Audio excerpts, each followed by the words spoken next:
Hello and welcome back to our channel. So today in this video we will be discussing about how to reset your password in Truist mobile banking app. So without wasting much of our time, let's get straight into the video. So first and foremost, to reset your password or your username in Truist mobile banking, you need to simply tap the app itself.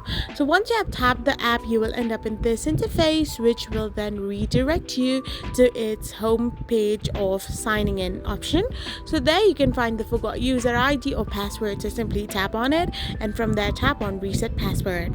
Once you do so, you will be redirected to a next web browser.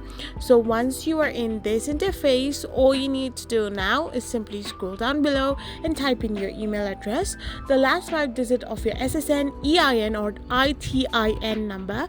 So after you have typed this in as well, you need to now type in your user ID as well.